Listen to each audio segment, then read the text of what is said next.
నమస్తే. Welcome to social post. నేను మీ మాధురి. ఈరోజు మనతో పాటు ఉన్నారు నక్షత్ర జ్యోతిష్యాలయం నుంచి విష్ణువర్ధన్ రెడ్డి గారు. నమస్తే సార్. నమస్కారం. అయితే సార్ ఇప్పుడు మనకి బెడ్‌రూము ఈశాన్య మూల ఒక్కొక్కసారి పెడుతూ ఉంటారు. ఏంటదినంటే కొన్ని రెంటెడ్ హౌస్ కానీ, సొంతగా కట్టుకున్న వాళ్ళు చూసుకొని కట్టించుకుంటారు. కొనుక్కున్న వాళ్ళు చూసుకొని కొనుక్కుంటారు. మనకి హైదరాబాద్ లాంటి సిటీస్‌లో ఏంటంటే ముస్లిమ్స్ ఈ వాస్తు అవి పట్టించరు. వాళ్ళు అద్దెకిచ్చేటప్పుడు ఏంటంటే ఈశాన్యంలో బెడ్‌రూము, ఈశాన్యంలో బాత్రూము ఇలా ఉంటూ ఉంటాయి.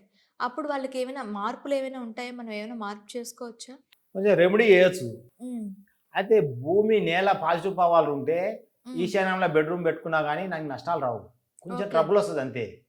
నువ్వు ఎంత మంచి నైరుతిలో బెడ్‌రూమ్ పెట్టుకొని, ఎంత హ్మ్. మంచి వాస్తు చూపించుకున్నా గానీ, హ్మ్. నేల బాగాలేక అల్ట్రావైలెట్ కిరణాల ఎఫెక్ట్ ఉంటే, ఆ హ్మ్. ఇంట్లో నీళ్ళ పవర్ ఎక్కువుంటే, హ్మ్. ఆ ఇంట్లో అన్ని అనారోగ్య సమస్యలు, హ్మ్. డబ్బు సమస్యలు, ఓకే. యాక్సిడెంట్లు ఎక్కువుంటాయి. ఒక్కో అపార్ట్మెంట్ తీసుకో కిందకెళ్ళి మీద దాకా అందరికి క్యాన్సర్ వచ్చి ఉంటది అపార్ట్మెంట్‌లో. ఆహా! నువ్వు చూసుకోవచ్చు. పైన క్యాన్సర్ వస్తే కింద కూడా క్యాన్సర్ వచ్చి ఉంటుంది. కారణం ఓకే. ఏంటంటే కట్టిన అపార్ట్మెంట్ కట్టిన నేల. నేనేం చేస్తానంటే నేలను సరి చేసుకోమని చెప్తా అందరిని కలిసి. హ్మ్. ఇండివిజువల్ బిల్డింగ్ ఒకటొకటి కాకుండా. హ్మ్. లేకపోతే హ్మ్. ఎవరి కూడా ఇండివిజువల్ బిల్డింగ్ కూడా సరి చేస్తాం.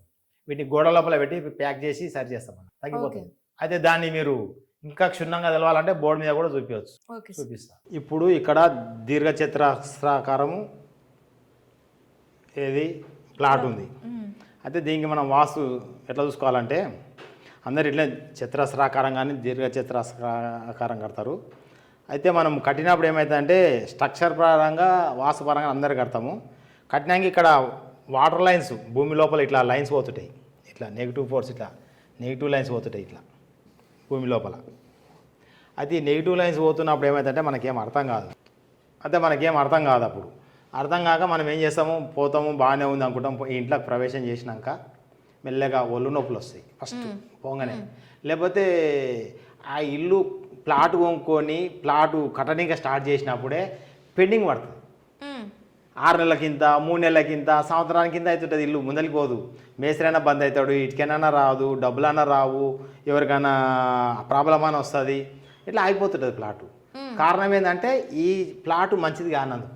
హ్మ్. అందులో అల్ట్రావైలెట్ కిరణాలు ఉన్నందుకు, నెగిటివ్ రేస్ ఉన్నందుకు. భూమి లోపల ఎప్పుడు వాటర్ ఉంటాయి కదా సార్? అంతటి ఉండవు కదా.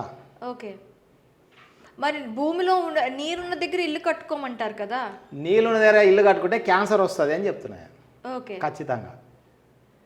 చెరువు కాడ కట్టుకుంటే కాదు, మనం కట్టుకున్న బిల్డింగ్ కింద నీళ్ళు ఉంటే లోపల వాటర్ రేస్ పోతుంటే హుహు. అక్కడ నీళ్ళుంటే ఆ అల్ట్రావైలెట్ కిరణాలు మన ఇంట్లో రిలీజ్ అవుతాయి. ఓకే. అయినప్పుడు ఏమవుతుంది, మనకు ఖచ్చితంగా ఒళ్ళు నొప్పులు వస్తాయి. 6 నెలలకు 12 సంవత్సరాలక క్యాన్సర్ వస్తుంది. ఓకే. అయితే దానికి ఏం చేస్తామంటే ఇట్లా తూర్పు పరమడ ఉత్తర దక్షిణం, ఇట్లా ఉత్తర దక్షిణము తూర్పు పరమడ దిక్కులు ఉంటాయి మనకు. హ్మ్. అయితే ఈ లోపల వాటర్ లైన్స్ కూడా తూర్పు పరమడ పోతుంటాయి, ఉత్తర దక్షిణం పోతుంటాయి హ్మ్. లైన్లు. వాటికి మాట ఇష్టం కదా, ఎట్లా తిరుగుతుంటాయి లోపల. అవును. తిరుగుతున్నప్పుడు ఏమవుతుందంటే మనం ఇక్కడ బెడ్రూమ్ కట్టుకుంటాం. హ్మ్. ఇక్కడ హాలు ఈడంకెళ్ళి వస్తాం ఇట్లా. హ్మ్. లోపలికి వచ్చి హాలు, కిచెను, ఇది కిచెను, ఈ బెడ్రూమ్. ఈ బెడ్రూమ్లో వండుకుంటాం మనం. వండుకున్నప్పుడు ఏమవుతుంది, ఈ 2 లైన్స్ తూర్పు పరమడ ఉత్తర దక్షిణం లైన్ ఎక్కడైతే పిన్ పాయింట్ కలిసిందో హ్మ్. ఇక్కడ ఇక్కడ మంచం మీద ఎవరైనా తలబెట్టి పండుకున్నా, ఇక్కడ నడుము పడ్డా, కాళ్ళు పడ్డా, కడుపు పడ్డా ఖచ్చితంగా 12 సంవత్సరాలకు అక్కడ ఆర్గాన్స్ మన ఈ సెల్స్ దెబ్బతింటాయి. ఓకే. ఇప్పుడు క్యాన్సర్ అంటే సెల్స్ దెబ్బతిని విపరీతంగా పుట్టడమే క్యాన్సర్. అవును. అదే మన శరీర ధర్మము ఇది తప్పిస్తుంది. హ్మ్. ఆ అల్ట్రావైలెట్ కిరణాలు తప్పించేసి మన క్యాన్సర్ అనే ఒక పుండును తయారు చేస్తాయి. ఓకే. దానికి ఇదేంది, ఈడ వండుకున్నందుకే నేను ఎవరింటికైనా పోతే చెక్ చేస్తే క్యాన్సర్ వచ్చిందంటే నేనే పోయి చూపిస్తాను ఇక్కడ వండుకున్నందుకు వచ్చింది కానీ హ్మ్. హ్మ్. తెలిసిపోతుంది. మన ఈ స్కానర్తో చెక్ చేస్తే వాళ్ళ ఇంట్లో ఎన్ని లైన్స్ ఉన్నాయి, ఎక్కడెక్కడ పోతున్నాయి, ఏం కథ అనేది తెలుస్తుంది దీంతో. అయితే ఇక్కడ వండుకున్నందుకు క్యాన్సర్ వస్తుంది. అయితే మనోళ్ళు ఏం చేస్తారు, క్యాన్సర్ వచ్చిన పేషెంట్ తీసుకుపోయి హాస్పిటల్ తీసుకుపోతారు, కీమోథెరపీ చేపిస్తారు, తెచ్చి మళ్ళీ ఈయనే వండబెడతారని. హ్మ్. ఒక 6 నెలల దాకా డోకలేదు పో, నీకు 6 నెలలైనాక రాపంటారు. హ్మ్. వీడు నెల కాకముందే మళ్ళీ తిరగబెట్టి మళ్ళీ పోతాడు. ఓకే. అంటే ఇక్కడ వండుకున్న తప్పుకు. హ్మ్. అదే ఈ పేషెంట్ను ఈ ఇంట్లోకి వెళ్ళి పక్క రూమ్ కన్నా షిఫ్ట్ చేయాలి, పక్క బిల్డింగ్ వేరే దగ్గరకైనా షిఫ్ట్ చేయాలి. చేస్తే ఈ క్యాన్సర్ అనేది రాదు. మామూలుగా డాక్టర్లు ఏమంటారు, మీ తాతకు వచ్చిందా, మీ నాయనకు వచ్చిందా, నీకు వచ్చిందా క్యాన్సర్ అంటారు. హ్మ్. ఎక్కువ శాతం జనాభాకు ఈ మన భారతదేశం ఎక్కువ మంది జనాలకు డబ్బు తక్కువ, ఒకటే ప్లాట్ ఉంటుంది, ఒకటే ఇల్లు ఉంటుంది అవును 70% ప్రజలకు. అయితే వాడు ఉన్న ఇల్లు వాని తాత వండి ఉంటాడు, మ్మ్. వాడు ఇక్కడ వండినందుకు ఆయన క్యాన్సర్ వస్తుంది, మ్మ్. వాడు చచ్చిపోతాడు, వాని కొడుకుకి ఇచ్చిపోతాడు ఇల్లు, వానికి క్యాన్సర్ వచ్చి వాడు చచ్చిపోతాడు, మ్మ్. వాని కొడుకుకు మళ్ళీ క్యాన్సర్ వస్తుంది. మ్మ్. డాక్టర్లు ఏం చెప్తారు, మీకు వంశపారంపరము క్యాన్సర్ వస్తుందని చెప్తాడు. మ్మ్. కారణం అది కాదు, ఈడ వండినందుకు, ఓకే ఇంట్లో వండినందుకు. ఆడు ఇల్లు కాకుండా వేరే ఇల్లు చేంజ్ చేసినందుకు ఇంక రాదు క్యాన్సర్. మ్మ్. అయితే ఇవి మాతోడు చెక్ చేయించుకొని ఈ లైన్స్ మేము ఇట్లా రిమూవ్ చేస్తాం, ఆ రాడ్స్ పెట్టి ఇట్లా మ్మ్. రిమూవ్ చేస్తే ఈ అల్ట్రావైలెట్ కిరణాలు అనేవి ఆగిపోతాయి, నెగిటివ్ రేస్ ఆగిపోయినప్పుడు క్యాన్సర్ అనేది బంద్ అయిపోతుంది. ఈ ఒక్కంతోటే క్యాన్సర్ అయిపోతుంది, మిగతా వాళ్ళు మంచిగా అవుతారు. మిగతా వాళ్ళకి ఒళ్ళు నొప్పులున్నా, కాళ్ళ నొప్పులున్నా, వేరే అనారోగ్య సమస్యలున్నా అవన్నీ తగ్గిపోతాయి. అలానే లివర్ ప్రాబ్లము, మ్మ్. రకరకాల ఆర్గాన్స్ దెబ్బతింటాయి శరీరంలో, అవి కూడా ఏంటంటే ఈ ఫోర్స్ తోటే దెబ్బతింటాయి. మ్మ్. అందరూ ఏమంటారంటే మామూలుగా ఆల్కహాల్ తాగినందుకు అంటారు, దానికన్నా ఎక్కువ ఈ ఫోర్స్ ఎక్కువ ఉంటుంది. అయితే ఇది ఓన్లీ ప్లాట్కేనా సార్ లేకపోతే ఫ్లాట్కి కూడా వర్తిస్తుంది? ఎవరికైనా వర్తిస్తుంది, ఏ బిల్డింగ్ అయినా వర్తిస్తుంది. ఓకే అయితే మ్యాక్సిమం ఏంటంటే గ్రౌండ్ ఫ్లోర్ ఉన్నోనికి 100% ఎఫెక్ట్ ఉంటుంది, మ్మ్. ఫ్లోర్ పైకి పోయే కొద్దీ పవర్ తక్కువ ఉంటుంది. అంటే ఈ యొక్క రేస్ అనేది ఈ పైకి పోయే కొద్దీ తగ్గిపోతుంది, అంటే ఇట్లా డిస్ట్రిబ్యూట్ అవుతుంది కదా. అవును ఇప్పుడు స్ట్రక్చర్ ఉన్నప్పుడేమో స్ట్రక్చర్కి వెళ్ళి వచ్చి ఇలా పైకి వస్తుంది, స్ట్రక్చర్కి వెళ్ళి స్ట్రక్చర్ మధ్యలో ఓపెన్ అయిపోతుంది, ఇట్లా పోయేలోపు చేంజ్ అయితే తగ్గుకుంటూ పోతుంది.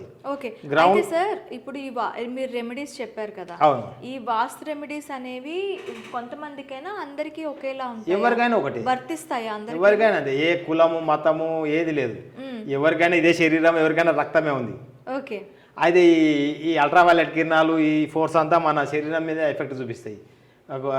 ఏ మతమైనా సరే అందరికీ క్యాన్సర్ వస్తుంది, డాక్టర్ కూడా క్యాన్సర్ వస్తుంది. అవును డాక్టరు క్యాన్సర్ ట్రీట్మెంట్ చేసే డాక్టర్ కూడా క్యాన్సర్ వస్తుంది. అవును వస్తుందా రాదా? వస్తుంది. ఎందుకు వస్తుంది అంటే ఆయనకు తెలియదు, ఆయన కూర్చున్న సీట్ కింద నెగిటివ్ ఫోర్స్ ఉందని. ఓకే హాస్పిటల్లో మనం కూర్చున్న ప్లేస్లో నెగిటివ్ ఫోర్స్ అంటే వస్తే హాస్పిటల్స్ లో కూడా ఇది వర్తిస్తుందా? ఎక్కడైనా ఉంటుంది, మా భూమి పైన ఈ కిరణాలు ఎక్కడున్నా ఏడైనా వస్తుంది క్యాన్సర్. ఓకే అయితే అనారోగ్య సమస్యలు, అయితే అందరు మోకాలు ఆపరేషన్ చేయించుకుంటారు. ఈ కిరణాలను రాకుండా ఈ బ్లాక్ చేసేస్తే మోకాల నొప్పులు తక్కువైపోతాయి. ఓకే 75 ఏళ్ళు ఉన్న ముసలోనికి అయినా సరే నేను ఈ రాడ్స్ పెడితే మోకాల నొప్పులు తక్కువ అవుతాయి. ఓకే గుజ్జరిగిపోయి కాదు, ఆయన ఎడుకోవడానికి గుజ్జరిగిపోతుంది, గుజ్జరిగిపోయి రాదు, ఈ కిరణాల వల్ల వస్తుంది. ఆ ఇల్లు చేంజ్ చేసినా మంచిగా అవుతారు, ఇట్లా రాడ్స్ పెట్టి వాస్తు సరి చేసినా మోకాల నొప్పులు తక్కువైపోతాయి. ఈ మోకాల ఆపరేషన్ అవసరం లేదు, ఓకే ఈ ట్యాబ్లెట్ వాడే అవసరం లేకుంటుంది. ఇక అలానే మీరు డోల్రు, అందరేమో గోడలకు వాస్తు చూస్తారు, మేమేమో లేటెస్ట్ టెక్నాలజీ, ఇది సైన్స్ ప్రకారం మేము చూసేది, ఇది స్కానర్ తోటి మనం వేసిన బిల్డింగు స్లాబ్ను చూసుకోవాలి. ఓకే సూర్యరశ్మి ఎక్కడైతే పడదో పడని ప్లేస్కు వాస్తు చూడాలి. సూర్యరశ్మి పడని ప్లేస్ ఇచ్చిపెట్టి మనము కొందరేమో గోడ దాటేసి ఒక 6 ఫీట్లు 7 ఫీట్లు ముందరికి స్లాబ్ వేసి ఇస్తాడు, వానికేమో డోర్ ఇక్కడ పెడితే పనిచేస్తుంది ఈశాన్యంలో, ఈస్ట్కు ఈశాన్యంలో పెడితే. అదే కొందరు అపార్ట్మెంట్లో ఏం చేస్తారు, గోడ మట్టమే కడతారు, ముందరికి అసలు స్లాబే వేయరు. అవును వానికి మూలకు డోర్ పెడితే పెద్ద నష్టం వస్తుంది. అయితే ఎవరమైనా సరే మనము ఈ మొత్తం దీని స్ట్రక్చర్ను ఇక్కడ వాయంకి వెళ్ళి ఒకటి చూసుకుంటే ఇక్కడ ఈ నార్త్ ఈస్ట్కి వచ్చే వరకు 9, ఇక్కడ నార్త్ ఈస్ట్కి వెళ్ళి ఇక్కడ ఆగ్నేయంకి వచ్చే వరకు 9 భాగాలు, ఇక్కడ ఆగ్నేయంకి వెళ్ళి ఇక్కడ నైరుతికి వచ్చే వరకు 9 భాగాలు, ఇక్కడ నైరుతికి వెళ్ళి ఇక వాయంకి వచ్చే వరకు 9 భాగాలు. దీన్ని 9 భాగాలు చేసుకొని 3వ భాగము 4వ భాగంలో ఇల్లు కట్టుకోవాలి, డోర్ పెట్టుకోవాలి. ఓకే డోర్ కానీ గేట్ ఇప్పుడు కానీ ఈ లైన్ లోని ఒక 9 భాగాలు చేసుకొని దీన్ని ఇట్లా 9 భాగాలు చేసుకోవాలి. ఇట్లా చేసుకొని ఇది మొత్తం టోటల్ లెక్కేసి టోటల్ ఇంటూ 9 డివైడెడ్ చేసుకుంటే అది టోటల్ 9 చేసినాక మొత్తం భాగం 9 చేసి దాంట్లో టోటల్ వేసేసి దాంట్లో 3వ భాగం కానీ 4వ భాగం కానీ డోర్ పెట్టుకోవాలి. ఓకే అది అపార్ట్మెంట్కి ఏమో ఇక్కడికి వస్తుంది, ముందర స్లాబ్ ఉన్నోనికేమో గీడికే వస్తుంది. ఓకే అది తెలియక ఏం చేస్తారు, నేను మా ఊర్లో మా ఇంటికి మూలకు నార్త్ ఈస్ట్కు ఈస్ట్కు ఆ మూలకే 2 డోర్లు పెట్టినా, ఊరు మొత్తం అట్లనే పెట్టుకురు డోర్లు. నా ఇంటికేమో ఈస్ట్కు స్లాబ్ ఒక 6.5 ఫీట్లు ఎక్స్ట్రా ఉంటుంది, ఈ నార్త్కి ఏమో 8 ఫీట్లు ఉంటుంది స్లాబు, ఇల్లు కాక స్లాబు. మ్మ్. మరి అది కౌంటింగ్ మర్చిపోయారు ఊరు వాళ్ళకి తెలియదు కదా. మ్మ్.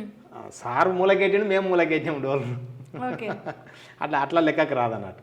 మనం వేసుకున్న స్లాబ్ ఎంత ఉంది, స్లాబ్ని కౌంట్ చేయాలి 9 భాగాలు ఓకే. చేసి 3వ భాగం 4వ భాగంలో డోర్లు పెట్టుకోవాలి ఎక్కడైనా సరే. ఓకే. నార్త్లో పెట్టుకోవచ్చు కానీ ఎవరు పెట్టుకోరు. నార్త్లో అందరూ వచ్చేసి 8వ భాగంలో పెడతారు, ఇది ఎక్స్ట్రా.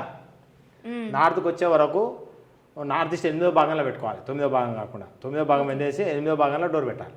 ఆ డోర్ పక్కనే వాటర్ పెట్టుకుంటే ఆ ఇంటికి డబ్బులు బాగా వస్తాయి. బకెట్ తోటి నీళ్ళు పెడితే డోర్ పక్కనే పెట్టాలి. ఇట్లా డోర్ దిగానే పక్కన నీళ్ళు పెట్టేసేయాలి. ఓకే. గుడ్డిగా నాతో చెక్ చేసినా సరే చెక్ చేయకున్నా సరే అలా చేస్తే డబ్బులు కలిసేస్తాయి, డోర్లు బాగుంటాయి. ఇక ఇక్కడనేమో దక్షిణానికి ఏమో బ్లూ కలర్ ఉండొద్దు, రెడ్ కలర్ వేసుకోవాలి. మొత్తం వేసుకుంటే వైట్ కలర్ వేసుకోవచ్చు, ఒక్కటే కలర్, టోటల్ వైట్, ఏ ఇబ్బంది లేదు. ఇక్కడ పడమర వచ్చేసి అంతా లోపల రూమ్లల్లో బెడ్రూమ్లలో ఎల్లో కలర్ లేదా వైటు, బయట కూడా అంతా ఒకటే కలర్ సిమెంట్ కలర్ వేసుకున్నా సరే, అంటే లైట్ కలర్, ఎక్కువ వైట్ లేకుండా లైట్ కూడా కలర్ వేసుకోవాలి. రెడ్ అసలు వేయద్దు ఎక్కడ కూడా. వెస్ట్లో కింద రెడ్ వేస్తే ఆయన ఏది ఇది ఫ్యాక్టరీ కానీ కాలేజీ కానీ స్కూల్ కానీ అయితే అందులో ఎవరు స్కూల్ అయితే పిల్లలు రారు జైన్ కానీకే, ఫ్యాక్టరీ అయితే ఎంప్లాయీస్ పారిపోతుంటారు, అది ఈ కాలేజీ అయితే ఎంప్లాయీస్ ఉండరు, ఇక షిఫ్ట్ అవుతుంటారు, ఎప్పుడు మానేస్తుంటారు, ఎవరు ఉండరు. దానికి కారణం ఏంటంటే పర్మనెంట్లా రెడ్ కలర్ ఉండడమే. నేనే ఈ మధ్యకాలం మా పిల్లలు చదివిన కాలం ఒకటి తూప్రాన్లు ఉండేవి, అది వాళ్ళకు ఇక్కడ రెడ్ కలర్ ఉంది. ఎప్పుడు ఎంప్లాయీస్ జంప్ అవుతుంటారు, ఎంప్లాయీస్ ఉంటారు ఎప్పుడు, పిల్లలు మస్తుంటారు, ఎంప్లాయీస్ వెళ్ళిపోతుంటారు. ఈ మధ్యకాలంలో మారిపోవడం జరిగింది, కలర్ రెడ్ కలర్ తీసేపించిన పెద్ద కాలేజీ అట్లా. అయితే ఇక్కడ ఉత్తరానికి ఏమో ఇక్కడ బ్లూ ఉండొచ్చు, వైట్ ఉండొచ్చు, ఇక్కడ గ్రీన్ ఉండొచ్చు. అయితే ఇక్కడ కరెక్ట్ ఈ తూర్పుకి వెళ్ళి ఇక్కడ ఈ సెంటర్ వరకు ఇక్కడ రెడ్, ఇక్కడ దాకా రెడ్ వాడవచ్చు. మీరు ఇంట్లో కూడా ఎవరైనా సరే మీరు ఇంట్లో ఉన్న వాళ్ళు ఏం చేయాలంటే ఎప్పుడు పాత సామాన్ ఇంట్లో ఉంచుకోవద్దు, ఏదైనా పాత సామాన్ బయట వారేసేయాలి. బ్లూ కలర్ ఏమైనా ఉంటే ఈ బ్లూ కలర్ ఈ కిచెన్లో పెట్టకుండా తీసి యువతలో పెట్టాలి. ఇక్కడ నైరుతి బెడ్రూమ్లో దిక్కన్నా లేదా హాల్ అన్న పెట్టాలి బ్లూ కలర్స్. ఇక్కడ మధ్యలో పెట్టినా సరే రెడ్ కలర్స్ ఉంటే ఇక్కడ ఉత్తరాంలో పెట్టకూడదు, తెచ్చి బెడ్రూమ్ ఈ కిచెన్లో పెట్టుకోవాలి. ఓకే. పాత్రలు కానీ డబ్బాలు కానీ వస్తువులు కానీ బ్లూ కలర్ అస్సలు కిచెన్లో ఉండకూడదు, ఉంటే డబ్బు నష్టాలు వస్తాయి. అదే రెడ్ కలర్ ఉత్తరాంలో ఉంటే కూడా డబ్బు నష్టాలు వస్తాయి. అయితే ఇలా పాటించాలి. డోర్కి వేసుకునే మ్యాట్లు కూడా ఇవి చూసి నేను చెప్పినట్టు మార్చుకుంటే కర్టన్లు వేసుకుంటే బాగుంటుంది. ఇక మీరు మిర్రర్ అడిగారు, మిర్రర్ ఇక్కడ ఉత్తరం కూడా కెట్టవచ్చు, ఇక్కడ వెస్ట్ పెట్టుకోవచ్చు, ఇక్కడ ఈస్ట్ కూడా పెట్టుకోవచ్చు, ఇక్కడ మధ్యలో పెట్టుకోవచ్చు మిర్రర్, కానీ ఈ గోడ కెట్టొద్దు. ఈ సౌత్కి వచ్చి ఇక్కడ పెట్టొద్దు, సౌత్కు మధ్యలో కూడా పెట్టుకోవచ్చు, సౌత్ కూడా మధ్యలో పెట్టుకోవచ్చు, మధ్యలో సౌత్ కిందకి రాదు. బెడ్రూమ్స్ ఇలా ఉంటాయి, అప్పుడు ఈ బెడ్రూమ్ కి ఇక్కడ గోడకి ఈ పెట్టుకోకూడదు అంటారా? పెట్టకూడదు, ఇక్కడ పెట్టాలి. ఓకే. ఇక్కడ పెట్టాలి మిర్రర్. డ్రెస్సింగ్ టేబుల్ ఇక్కడ పెట్టాలి, డ్రెస్సింగ్ టేబుల్ ఇక్కడ పెట్టకూడదు, డ్రెస్సింగ్ టేబుల్ ఓకే మొత్తం ఇక్కడనే పెట్టాలి డ్రెస్సింగ్ టేబుల్. అంటే అటు సైడ్ కబ్బోర్డ్లు పెట్టుకోవాలని చెప్పి ఆ కార్నర్కి పెట్టుకుంటారు కదా సార్, నైరుతి వైపు కబ్బోర్డ్లు పెట్టుకోవాలంటారు, అప్పుడు ఆ కబ్బోర్డ్లకు అద్దం పెట్టుకుంటారు కదా, అలా పెట్టుకోకూడదా? ఇటు పెట్టుకోవద్దు, ఈ ప్లేస్ పెట్టవద్దు. ఓకే. ఇటు పెట్టినాం కదా కానీ ఈ ప్లేస్లో పెట్టవద్దు అద్దం. అసలు రిఫ్లెక్ట్ అయ్యే అద్దాన్ని పెట్టకూడదు సౌత్లో, అంటే దక్షిణంలా పెడితే ఆ ఇంట్లో డబ్బు అనేది ఉండదు, వెళ్ళిపోతుంది. ఓకే. అది okay sir, thank you very much.